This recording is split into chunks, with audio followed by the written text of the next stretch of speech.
Hello friends, कैसे हैं आप सब। स्वागत करते हैं आपके अपने यूट्यूब चैनल सृष्टि प्राइम में। तो फ्रेंड्स, आज की इस वीडियो में हम देखेंगे हिंदी के प्रैक्टिस सेट।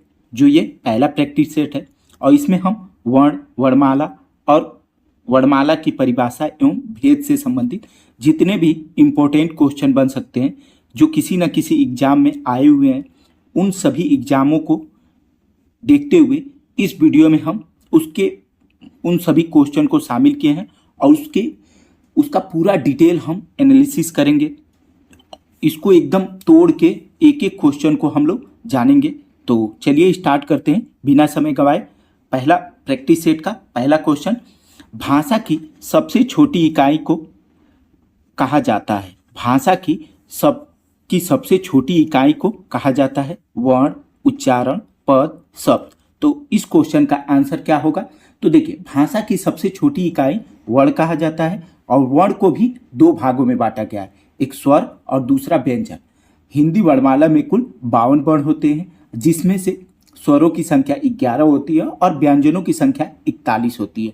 तो टोटल मिला के 52 हो जाते हैं। तो इस आधार पे इस क्वेश्चन का सही आंसर हो जाएगा वर्ण। इस क्वेश्चन का सही आंसर हो जाएगा वर्ण। तो चलिए अगला क्वेश्चन देखते हैं। अगला क्वेश्चन है, भाषा की सार्थक लघुत्तम इकाई किसे माना जाता है?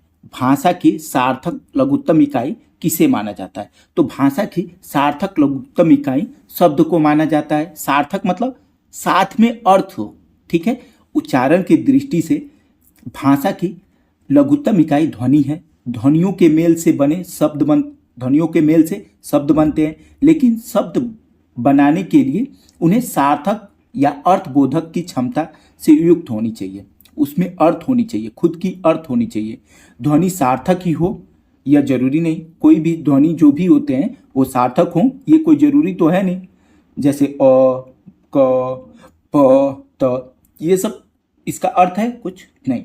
ये सब ध्वनियाँ हैं, लेकिन ध्वनि सार्थक नहीं है। किंतु कप, कल, चल, ये सब क्या है? शब्द हैं और इसका क्या है? सार्थक अर्थ है। तो अर्थ देने की क्षमता किस में होती है? शब्द में होती है। तो इस आधार पे इस क्वेश्चन का सही ऑप्शन हो जाएगा ए, शब्द। भाषा की लघुत्तम सार्थक इकाई किसे माना जाता है? शब्द को। तो अब आइए अगला क्वेश्चन देखते हैं। अगला क्वेश्चन क्या है? अगला है, भाषा की मूल इकाई है। भाषा की मूल इकाई किसे कहते हैं? तो देखिए, भाषा की सबसे छोटा या मूल इकाई ध्वनि है। भाषा की सार्थक इकाई वाक्य है और भाषा से छोटी इकाई उपवाक है। वाक्य से छोटा जो होता है वो क्या कहलाता है? उपवाक कहलाता है। और उपवाक्य छोटा जो होता है उसको पदबंध कहते हैं। पदबंध से जो छोटा होता है पद होता है, और पद से छोटा जो होता है अक्षर होता है, और अक्षर से जो छोटा होता है उसे ध्वनि कहते हैं। देखिए, कई अध्यापक द्वारा ये बताया जाता है कि अक्षर और ध्वनि सेम होते हैं, मगर ये सरासर गलत है। दोनों अलग अलग होते हैं। अक्षर जो स्वर रहित होते हैं उसे अक्षर कहते हैं, और जो स्वर सहित होते हैं उसे अक्षर कहते हैं, और जो स्वर रहित होते हैं उसे ध्वनि कहते हैं। तो ठीक है, ये तो इस आधार पे इस क्वेश्चन का सही ऑप्शन क्या हो जाएगा? तो इस क्वेश्चन का सही ऑप्शन हो जाएगा ध्वनि।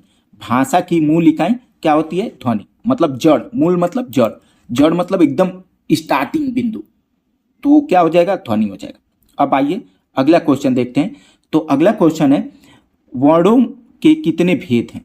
तो वर्णों के कितने भेद हैं? तो वर्ण के 2 भेद हैं, स्वर और व्यंजन। वर्ण के कितने भेद होते हैं? स्वर और व्यंजन। तो इस आधार पे इस क्वेश्चन का सही ऑप्शन क्या हो जाएगा? 2। इस क्वेश्चन का सही ऑप्शन हो जाएगा 2। अब आइए अगला क्वेश्चन देखते हैं। अगला क्वेश्चन है, हिंदी भाषा की कुल वर्ण लिपियां हैं 44, 33, 52 और 48। तो देखिए, जो हिंदी भाषा की कुल वर्ण लिपियों की संख्या 52 है। स्वर की संख्या 11 होती है। व्यंजन में जो 25 क्या होते हैं? स्पर्श व्यंजन होते हैं। 4 अंतस्थ व्यंजन और 4 ऊष्म व्यंजन, 4 संयुक्त व्यंजन, 2 अयोगवा और 2 द्विगुण, सबको मिला दिया जाए तो 52 हो जाते हैं। अगर देखें तो 11 स्वर और 41 व्यंजन मिला के 52 हो जाते हैं। ठीक है, तो इस आधार पे इस क्वेश्चन का सही ऑप्शन हो जाएगा सी, 52। अब आइए अगला क्वेश्चन देखते हैं। अगला क्वेश्चन क्या है? अगला क्वेश्चन है, लिपि चिन्हों के क्रमबद्ध समूह को क्या कहते हैं? लिपि चिन्हों के क्रमबद्ध समूह को क्या कहते हैं? अक्षर, वर्ण, वर्ण समूह, वर्णमाला। तो बताइएगा इस क्वेश्चन का सही ऑप्शन क्या हो जाएगा? तो इस क्वेश्चन को हम लोग देखते हैं। हिंदी भाषा की सबसे छोटी इकाई ध्वनि होती है। ध्वनि के लिखित रूप को वर्ण कहा जाता है, तो वर्णों के क्रमबद्ध समूह को वर्णमाला कहा जाता है। और हिंदी में कुल 52 वर्ण होते हैं। तो इस आधार पे इस क्वेश्चन का सही ऑप्शन हो जाएगा डी। क्या हो जाएगा? वर्णमाला। इस क्वेश्चन का सही ऑप्शन क्या हो जाएगा? लिपि चिन्हों के क्रमबद्ध समूह को क्या कहते हैं? वर्णमाला कहते हैं।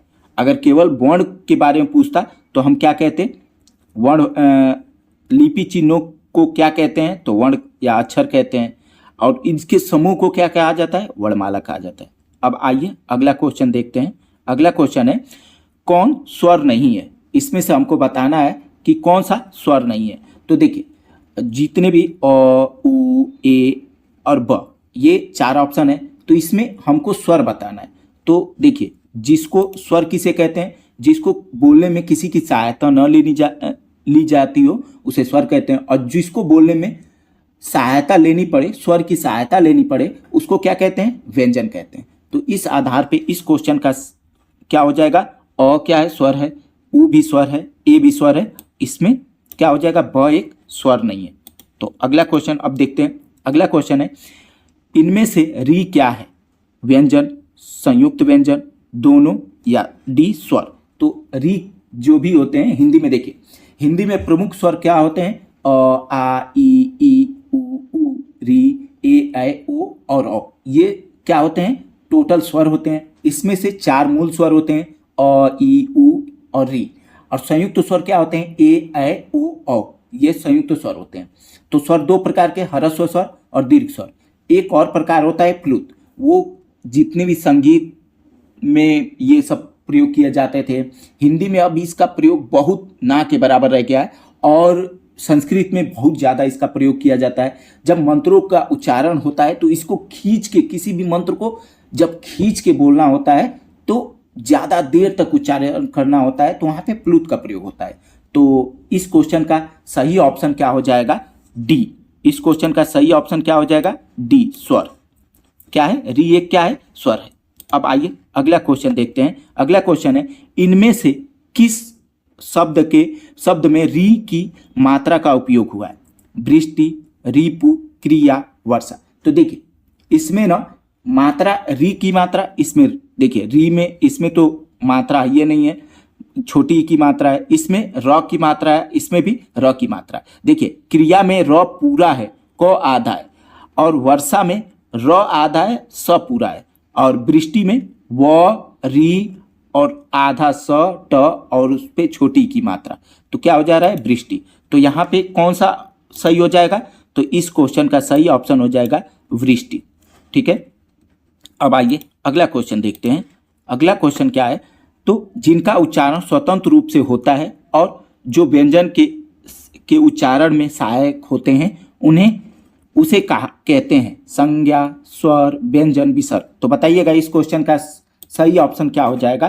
तो इस क्वेश्चन का सही ऑप्शन हो जाएगा, देखिए, जिनका उच्चारण स्वतंत्र रूप से होता है और जो व्यंजन के उच्चारण में सहायक होते हैं, उन्हें क्या कहते हैं? स्वर कहते हैं। उच्चारण, इनके उच्चारण में भीतर से वायु निर्बाध गति से निकलता है, एकदम स्वतंत्र गति से निकलता है। और क्या होता है ना, हिंदी में स्वरों की जो संख्या होती है ना, वो 11 होती है। और सभी क्या होते हैं? स्वतंत्र होते हैं, किसी की सहायता लेनी नहीं पड़ती है। तो क्या हो जाएगा इस क्वेश्चन का सही ऑप्शन? स्वर।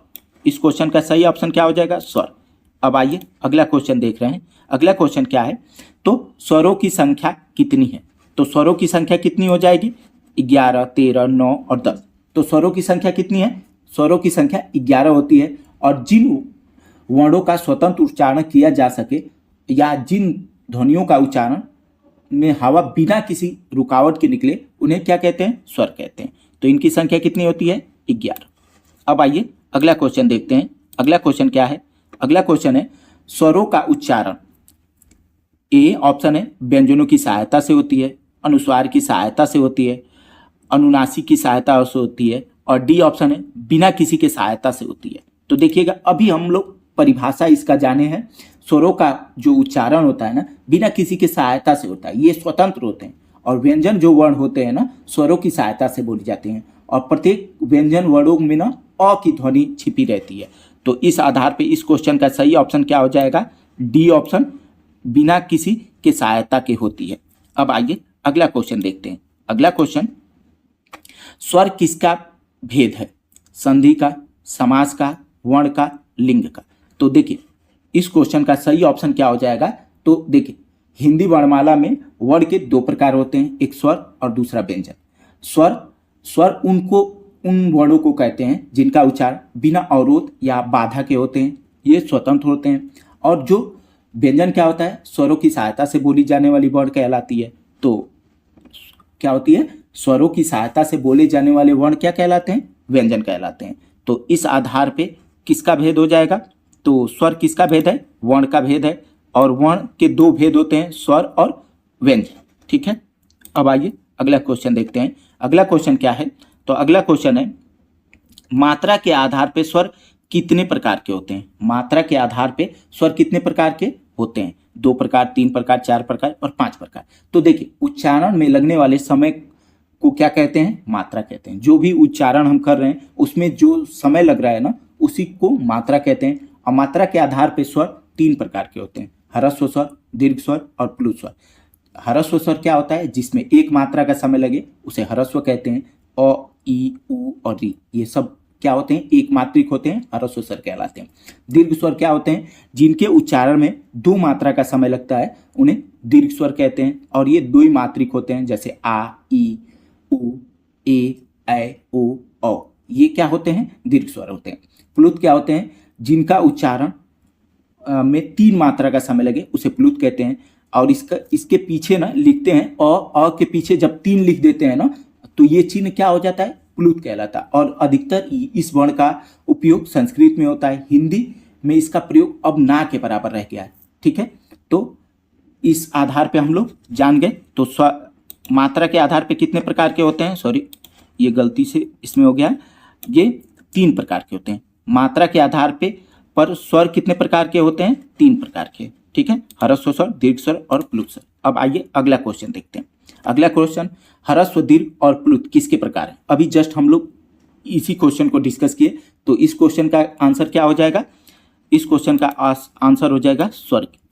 ह्रस्व, दीर्घ और प्लुत किसके प्रकार हैं, स्वर के प्रकार हैं। ठीक है, अब आइए अगला क्वेश्चन देखते हैं। अगला क्वेश्चन, किस समूह के सभी स्वर दीर्घ स्वर।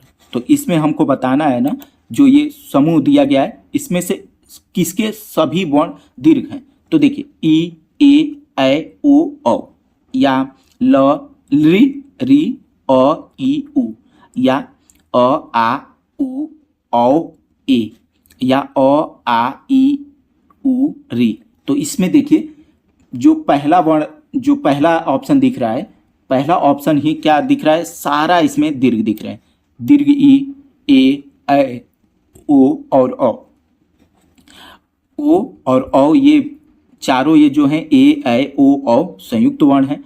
ये किसी न 2 वर्णों से मिलके बने हैं और इसी के वजह से इसमें 2 मात्रा का समय लगता है। और ई भी अपने ही समान जाति के वर्ण से मिलके बना है, इसलिए ई भी में भी 2 मात्रा का समय लगता है। और इस आधार पे इस क्वेश्चन का सही ऑप्शन हो जाएगा ए, सभी क्या है, दीर्घ सब।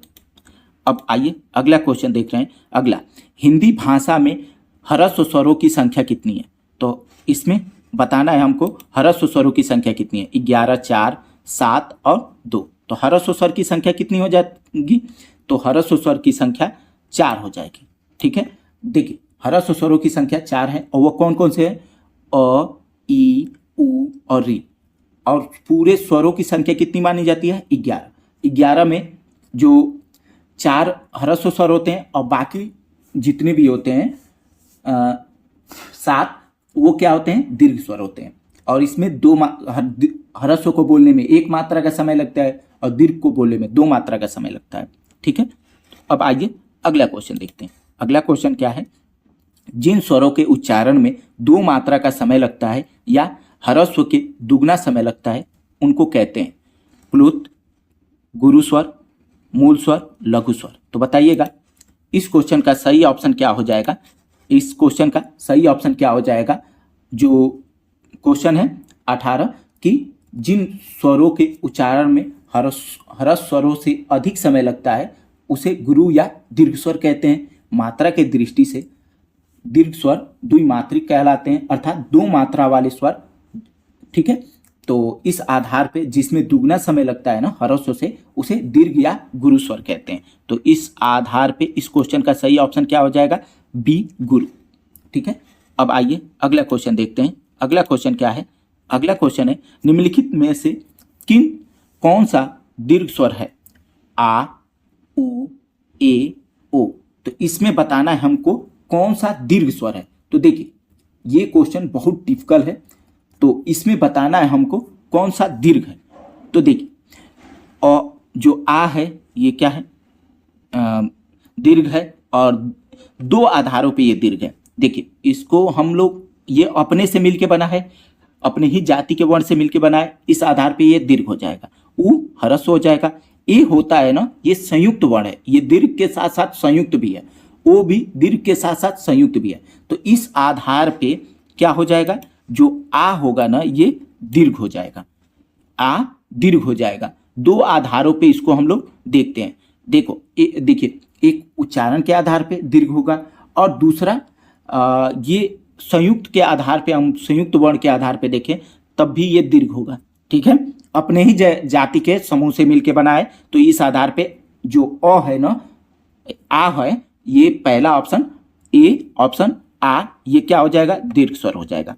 अब आइए अगला क्वेश्चन देखते हैं। अगला क्वेश्चन क्या है? तो निम्नलिखित में से कौन सा संयुक्त स्वर नहीं है? ए, ओ, उ और आ, इसमें से कौन सा संयुक्त नहीं है? तो हमको बताना है इसमें से कौन सा वर्ण संयुक्त नहीं है। तो इसमें थोड़ा सा हमको ध्यान देना है। यहाँ पे ये थोड़ा सा मिसप्रिंट हो गया है। यहाँ पे क्या है? ओ है। ये क्या है? ओ है। ए, यहाँ भी छूट गया है। ए, उ और ओ। तो इसमें से हमको बताना है कौन सा संयुक्त स्वर नहीं है। तो देखिए अभी हम लोग डिस्कस किए हैं इसी के बारे में। जो अपने जाति के वर्ण से मिलके बना होता है ना और दीर्घ होता है, वो दीर्घ स्वर कहलाता है, और जो अलग जाति के वर्णों से मिलके बना है उसको क्या कहते हैं? संयुक्त स्वर। तो इस आधार पे इस क्वेश्चन का सही ऑप्शन हो जाएगा सी, ओ। अब आइए अगला क्वेश्चन देखते हैं। अगला क्वेश्चन है किस स्वर के उच्चारण में दीर्घ स्वर से भी अधिक समय लगता है? अनुस्वार, अनुनासिक, ह्रस्व और प्लुत। तो अभी इसके बारे में हम लोग डिटेल से डिस्कस किए हैं। तो इस क्वेश्चन का सही ऑप्शन क्या हो जाएगा? इस क्वेश्चन का सही ऑप्शन हो जाएगा प्लुत। ह्रस्व स्वर में 1 मात्रा, दीर्घ स्वर में 2 मात्रा और प्लुत स्वर में 3 मात्रा। तो हम ये इस क्वेश्चन में पूछा क्या जा रहा है? दीर्घ से भी अधिक समय लगता है तो प्लुत में। अब आइए अगला क्वेश्चन देखते हैं। अगला क्वेश्चन क्या है? प्लुत स्वर कौन सा है? ओम जो होता है ना, ये प्लुत स्वर होता है। इस क्वेश्चन का सही ऑप्शन क्या हो जाएगा? बी। ओम जो होता है इसका उच्चारण ओम 3 मात्रा से भी 2 मात्रा से भी अधिक समय लग रहा है। तो इस आधार पे इस क्वेश्चन का सही ऑप्शन क्या हो जाएगा? ओम। ठीक है, 3 मात्रा का समय लगता है। अक्सर ये वैदिक मंत्रों में, वैदिक भाषा में या नाटक संवाद में इसको पुकारने के लिए जब किसी को बुलाया जाता है, हे कृष्ण, बहुत देर तक उच्चारण करना हो, तब इसका हम प्रयोग करते हैं। तो इस आधार पे इस क्वेश्चन का सही ऑप्शन क्या हो जाएगा? बी। अब आइए अगला क्वेश्चन देखते हैं। अगला क्वेश्चन क्या है? तो निम्नलिखित में से किस स्वर को संयुक्त स्वर माना जाता है? आ, उ, ई, ए। तो इसमें से बताइएगा कौन सा संयुक्त स्वर हो जाएगा? तो देखिए ए हो जो है ना, जो ए वर्ण है ये संयुक्त स्वर है, ए संयुक्त स्वर है। अब आइए अगला क्वेश्चन देखते हैं। अगला क्वेश्चन क्या है? निम्नलिखित में से कौन सा मूल दीर्घ स्वर नहीं है? कौन सा इसमें से जो है ना वो मूल रूप से दीर्घ स्वर नहीं है? तो इसमें थोड़ा सा मिसप्रिंट हो गया है। यहाँ पे क्या है? मात्रा जो छूट गया है, ये आ है, ई, उ, ओ। तो इसमें क्या हो जाएगा? D option. ओ क्या हो जाएगा? मूल रूप से दीर्घ स्वर नहीं है। ये क्या होता है ना, अ प्लस ओ से मिलके बना होता है। देखिए अ से अ और ई मिलके ए बनता है, अ और ए मिलके ए बनता है, अ प्लस उ मिलके ओ बनता है, और जब अ और ओ मिला दिया जाता है तो अ बन जाता है। तो ये क्या होते हैं ना, जो मूल स्वरों से मिलके बने होते हैं उसे संयुक्त स्वर कहते हैं, और जो अपने जाति के ही वर्ण से मिलके बने होते हैं उन्हें दीर्घ स्वर कहते हैं। ठीक है, तो अब आइए अगला क्वेश्चन देखते हैं। अगला क्वेश्चन क्या है, तो अगला क्वेश्चन है इनमें से संवृत्त स्वर कौन सा है। इसमें से हमको बताना है इनमें से संवृत्त स्वर कौन सा है। तो अब विवृत या संवृत्त के आधार पे सबसे पहले हम जानते हैं संवृत्त स्वर क्या होता है। तो संवृत्त स्वर ऊंचा स्वर, इसे ऊंचा स्वर भी कहते हैं, ऐसे स्वर जिनका ध्वनि ऊंचा होता है और जिसमें बिना व्यंजन की ध्वनि बनाई जाए जीवा को मुख में जितना संभव हो सके उतना ऊंचा या तालु के समीप रखा जाता है, उसे क्या कहते हैं, संवृत्त स्वर। और इसमें क्या हो जाएगा, ई वर्ण क्या हो जाएगा, संवृत्त स्वर हो जाएगा। विपरीत क्या होता है, विपरीत स्वर जिसमें निम्न स्वर, इसे निम्न स्वर भी कहते हैं, और ऐसी ध्वनि होती है जिसमें ना जिह्वा को मुख के जितना संभव हो सके उतना नीचे रखते हैं, तालु से जितना दूर हो सके ना उतना दूर रखते हैं, तो ये क्या होता है, विपरीत होता है। और इसमें क्या हो जाएगा, आ हो जाएगा। तो हमको पूछा क्या जा रहा है, संवृत्त स्वर, तो इसमें क्या हो जाएगा, संवृत्त में ई जो होता है ये क्या होता है, संवृत्त स्वर होते हैं। अब आइए अगला क्वेश्चन देखते हैं। हिंदी स्वरों का वर्गीकरण जब जीव के आधार पर किया जाता है तो निम्नलिखित में से कौन सा भेद इसके अंतर्गत नहीं आता है। तो अग्र स्वर, पश्च स्वर, मध्य स्वर, अग्र, मध्य, पश्च और विपरीत स्वर। तो इसमें से बताइएगा इस क्वेश्चन का सही ऑप्शन क्या हो जाएगा। तो देखिए इस क्वेश्चन का सही ऑप्शन हो जाएगा विपरीत। देखिए जब ना जीव के आधार पे हिंदी में स्वरों का वर्गीकरण किया जाता है ना, तो जीव के आधार पे 3 प्रकार के स्वर होते हैं, अग्र स्वर, मध्य स्वर, पश्च स्वर। और विपरीत के आधार पे विपरीत, अर्धविपरीत, अर्धसंवृत्त और समृद्ध, ये 4 प्रकार के होते हैं। ये किसके, मुख द्वार के आधार पे 4 प्रकार के, और जीव के आधार पे 3 प्रकार के होते हैं। तो इस आधार पे इस क्वेश्चन का सही ऑप्शन हो जाएगा डी। अब आइए अगला क्वेश्चन देखते हैं। अगला क्वेश्चन क्या है, अर्धविपरीत स्वर है, इसमें हमको बताना है अर्धविपरीत स्वर कौन सा है। तो इसमें ऑप्शन है उ, ए, आ और ए। तो बताइएगा दिए गए विकल्प में से हमको बताना है कि इसमें से कौन सा अर्धविपरीत है। ये ए है, ठीक है। तो देखिए अर्धविपरीत के लिए इस क्वेश्चन का सही ऑप्शन हो जाएगा बी। थोड़ा सा इसके बारे में हम लोग डिटेल से डिस्कस करते हैं। तो मुख द्वार खुलने के आधार पे जो स्वर होते हैं ना वो 4 प्रकार के होते हैं। विपरीत स्वर, जिन स्वरों के उच्चारण में मुख द्वार पूरा खुलता है उसे विपरीत कहते हैं। जैसे आ बोल के देखिए पूरा मुंह खुलेगा। अर्धविपरीत, जिन स्वरों के उच्चारण में मुख द्वार आधा खुलता है उसे अर्धविपरीत कहते हैं। जैसे आधा खुले तो अर्धविपरीत, जैसे अ, ए, औ और औ, ये क्या होते हैं ना, आधा खुलते हैं। अर्धविपरीत क्या होता है, जिन स्वरों के उच्चारण में मुख द्वार आधा बंद रहता है उसे क्या कहते हैं, अर्धविपरीत। जैसे ए, ओ।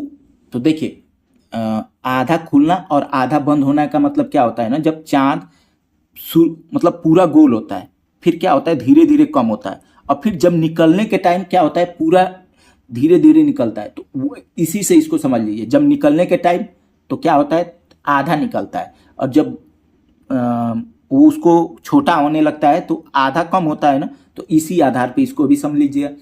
और समृद्ध क्या होता है, जिन स्वरों के उच्चारण में मुख द्वार लगभग बंद रहता है उसको क्या कहते हैं, समृद्ध।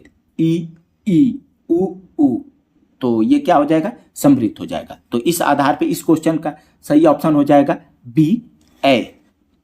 अब आइए अगला क्वेश्चन देखते हैं। अगला क्वेश्चन क्या हो जाएगा, अगला क्वेश्चन है निम्नलिखित में से कौन सा मूर्धन्य व्यंजन है।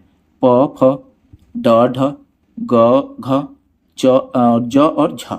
तो बताना है उच्चारण के आधार पे इसमें से कौन सा वर्ण मूर्धन्य व्यंजन है। तो देखिए मूर्धन्य व्यंजन क्या होते हैं, ड, ढ। मूर्धन्य व्यंजन ऐसे व्यंजन होते हैं जो जिह्वा द्वारा वर्तर, ककट या कठोर तालु के बीच उच्चरित होते हैं। जैसे ट, ठ, ड, ढ, ड़ और स, ये क्या होते हैं ना, मूर्धन्य व्यंजन होते हैं। तो इस आधार पे हमको बताना है कौन सा मूर्धन्य व्यंजन होंगे, तो बी ऑप्शन सही हो जाएगा। इस क्वेश्चन का बी ऑप्शन सही हो जाएगा, मूर्धन्य व्यंजन। ठीक है, अब आइए अगला क्वेश्चन देखते हैं। अगला क्वेश्चन क्या है? अगला क्वेश्चन है निम्न में से क वर्ग का उच्चारण कौन सा स्थान है? तो देखिए हम लोग थोड़ा सा उच्चारण के दृष्टि से इसको वर्गीकृत करके देख लेते हैं। तो देखिए क वर्ग जो होता है, क वर्ग का उच्चारण कंठ से होता है। ये जितने भी स्पर्श व्यंजन है ना, ये इनकी संख्या 25 होती है और इसको ना 5-5 वर्णों के आधार पे 5 वर्गों में बांटा गया, 50-25। ठीक है, और इसमें स्पर्श व्यंजन में जैसे कंठ, तालु, मूर्धा, दंत, ओष्ठ, ये इसके उच्चारण स्थान होते हैं। कंठ से कौन कौन से वर्ण बोले जाते हैं? क, ख, ग, घ। जो क वर्ग के व्यंजन होते हैं कंठ से बोले जाते हैं। च वर्ग के व्यंजन तालु से, मूर्धा ट वर्ग का मूर्धा से, त वर्ग का दंत से, अप वर्ग का ओठ से। अंतस्थ व्यंजन य, र, ल, व, ये अंतस्थ व्यंजन होते हैं। और उसमें व्यंजन स, स, स और ह। तो इस क्वेश्चन में क्या हो जाएगा? क वर्ग का पूछ रहा है। तो अभी हम लोग देखें क वर्ग का उच्चारण कहाँ से होता है? कंठ से होता है। ठीक है, अब आइए अगला क्वेश्चन देखते हैं। अगला क्वेश्चन क्या है? तो अगला क्वेश्चन है य, र, ल, व किस वर्ग के व्यंजन है? तो उसमें व्यंजन, अंतस्थ व्यंजन, दंत व्यंजन और तालव्य व्यंजन। तो अभी इस क्वेश्चन को हम लोग डिस्कस किए हैं। देखिए अंतस्थ व्यंजन, इस क्वेश्चन का सही ऑप्शन क्या हो जाएगा? अंतस्थ। क्या हो जाएगा? अंतस्थ। तो अंतस्थ व्यंजन के उदाहरण और उसमें व्यंजन क्या होते हैं? उसमें अंतस्थ की भी संख्या 4 होती है, य, र, ल, व।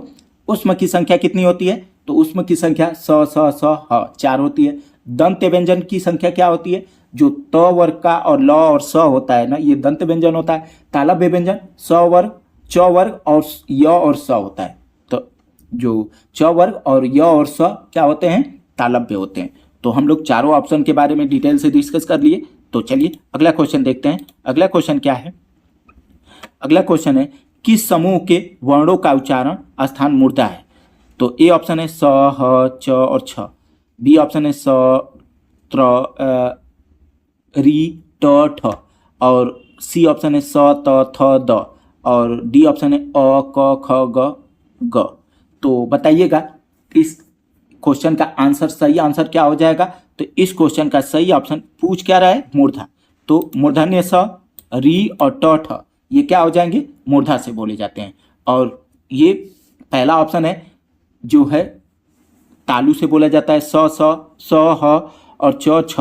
और सी ऑप्शन किससे बोले जाते हैं? दंत से। और क दिख गया तो कंठ से। तो इस क्वेश्चन का सही ऑप्शन हो जाएगा बी। इस क्वेश्चन का सही ऑप्शन क्या हो जाएगा? बी। मूर्धा से क्या बोला, कौन सा बोला जाता है? स, री, ट, ठ। तो चारों ऑप्शन के बारे में हम लोग डिटेल से डिस्कस कर लिए। तो चलिए अगला क्वेश्चन देखते हैं। अगला क्वेश्चन क्या है? विसर्ग का उच्चारण स्थान है कंठ, ओष्ठ, तालव्य, अनुनासिक। तो देखिए जो विसर्ग होता है ना, इसका उच्चारण स्थान कंठ होता है। इसका उच्चारण स्थान क्या होता है? कंठ होता है। और जैसे क, अ, आ, क वर्ग और ह विसर्ग, ये क्या होते हैं? कंठ से उच्चारण होते हैं। ओष्ठ से कौन कौन से बोले जाते हैं?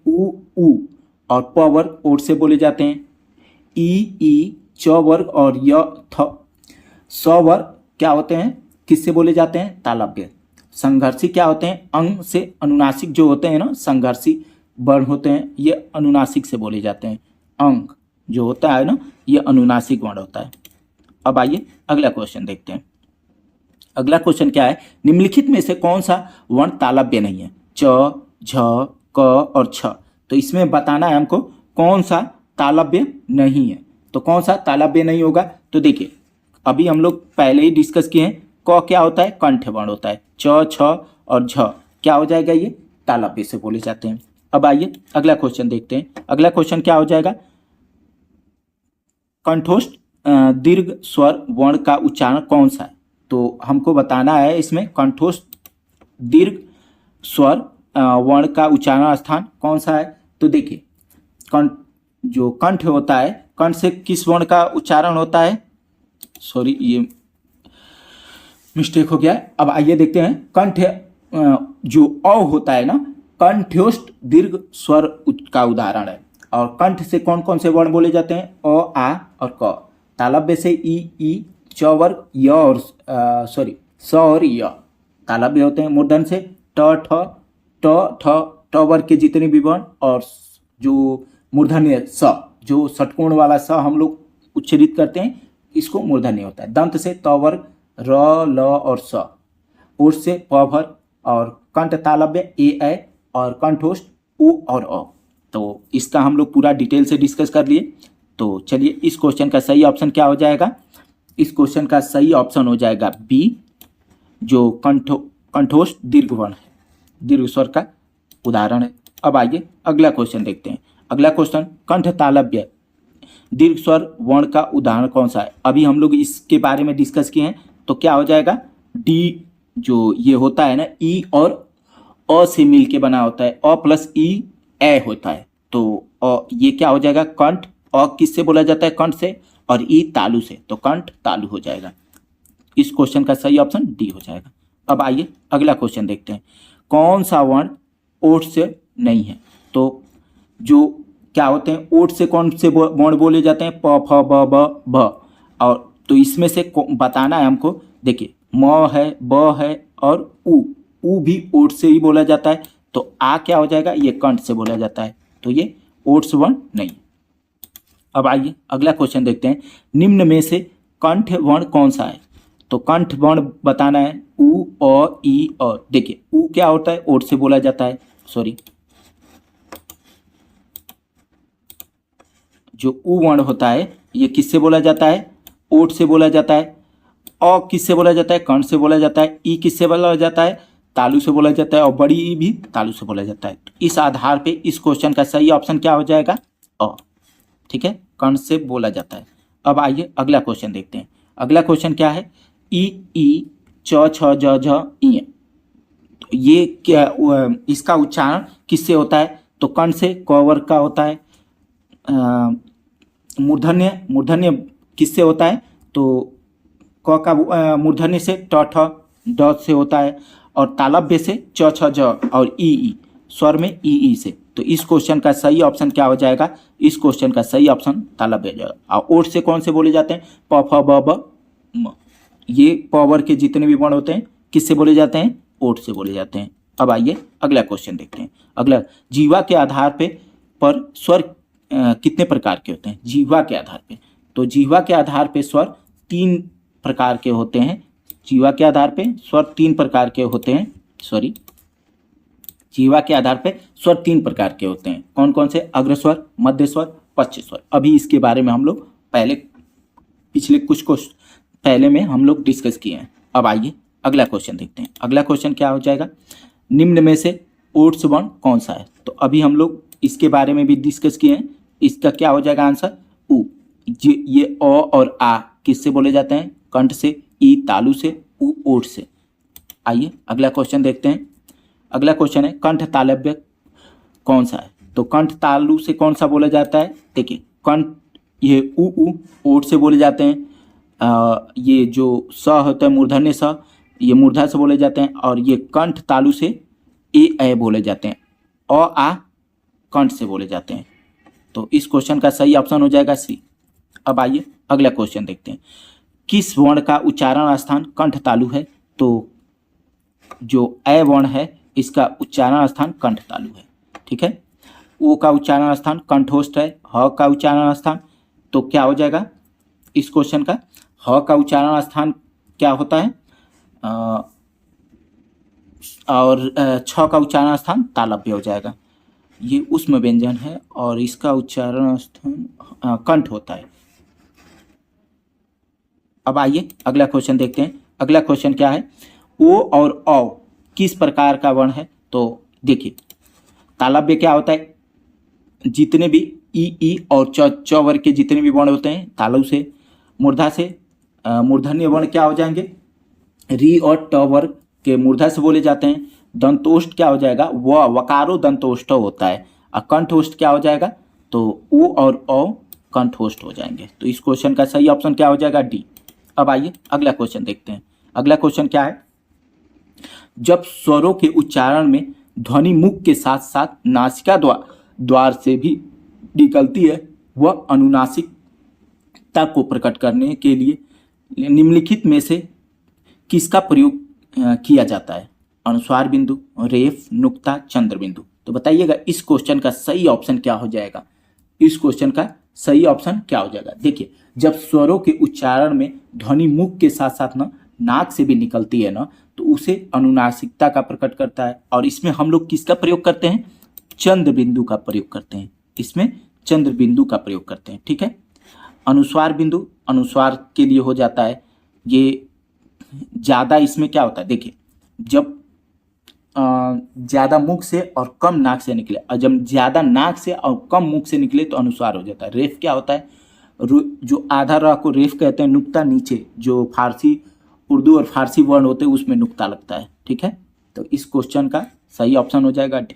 अब आइए अगला क्वेश्चन देखते हैं। अगला क्वेश्चन क्या है? अनुनासिक स्वरों का उच्चारण स्थल कौन सा है? नाक और मुंह, नाक, मुंह, ओठ। तो बताइएगा इस क्वेश्चन का सही ऑप्शन क्या हो जाएगा? तो इस क्वेश्चन का सही ऑप्शन हो जाएगा नाक और मुंह। ठीक है। अब आइए अगला क्वेश्चन देखते हैं। अगला क्वेश्चन क्या है? निम्नलिखित में से कौन से शब्द में अनुनासिकता है? संभावित, संभावना, संभव, संभालना। तो इसमें पूछ रहा है क्या है? अनुनासिकता। तो बताइएगा इस क्वेश्चन का सही ऑप्शन क्या हो जाएगा? तो इस क्वेश्चन का सही ऑप्शन हो जाएगा संभालना शब्द। जो संभालना शब्द है ना, इसमें क्या है? अनुनासिकता है। संभालना शब्द में क्या है? अनुनासिकता है। अनुनासिक स्वरों की विशेषता होती है। और क्या होता है ना, उच्चारण में वायु नाक से कम और मुख से ज्यादा निकलती है।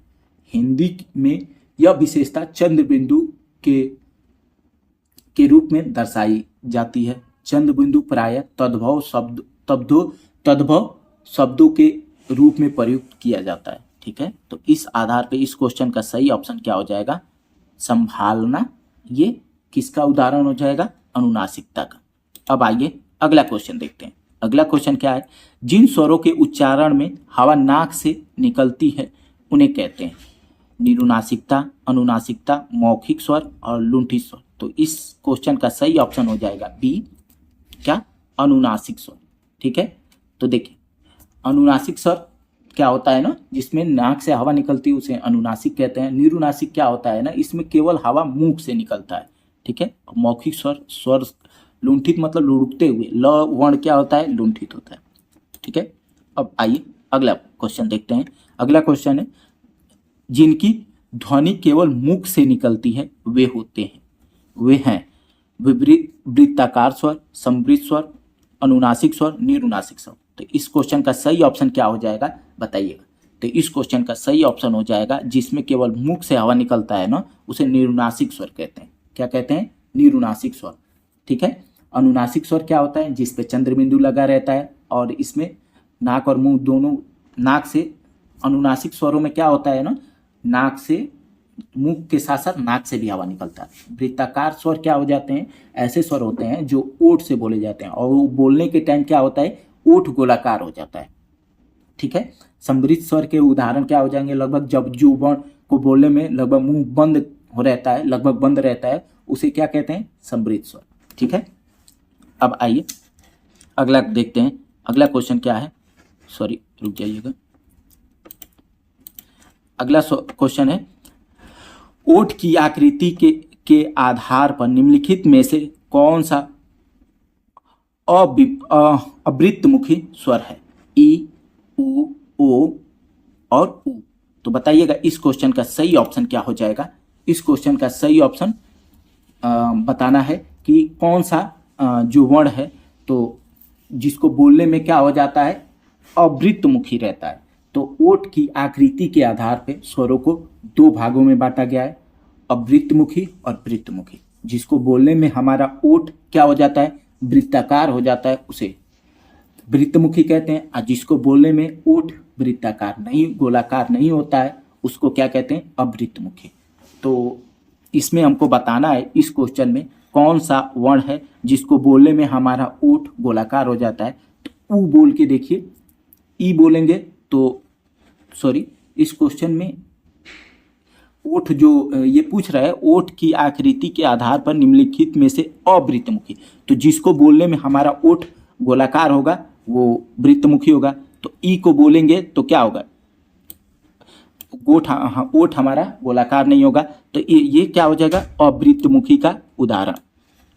ऊ को बोलेंगे तो ओठ गोलाकार होगा, ऊ, और ओ भी इसी से मिलके बना होता है, अ प्लस ऊ मिलके ओ होता है, तो ये इसमें भी ओठ गोलाकार होता है। तो इस आधार पे इस क्वेश्चन का सही ऑप्शन ए हो जाएगा। अब आइए अगला क्वेश्चन देखते हैं।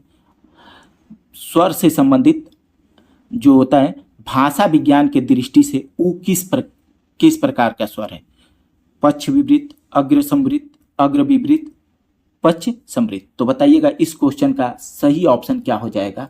तो देखिए भाषा विज्ञान के दृष्टि से जो ऊ है ना, ऊ और ऊ वर्ण है, पक्ष संवृत स्वर है।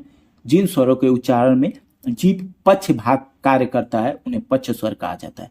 जैसे आ, ऊ, ओ, औ। जो डॉक्टर वाला अ होता है ये भी समृद्ध स्वर कहा जाता है, और जिसके उच्चारण में मुख द्वार लगभग बंद रहता है वो ई, ऊ, ई, ऊ। ठीक है, तो इस क्वेश्चन का सही ऑप्शन क्या हो जाएगा, डी। तो फ्रेंड्स, वीडियो कैसा लगा, वीडियो की क्वालिटी कैसी लगी, और स्पेशली मेरी मेहनत कैसी लगी। अगर अच्छी लगी हो तो वीडियो को लाइक, चैनल को सब्सक्राइब, और अपने दोस्त मित्र या सगे संबंधी को भी वीडियो को शेयर करिए, ताकि वो भी इस वीडियो का लाभ ले सके और अपनी तैयारी को बेहतर से बेहतर बना सके।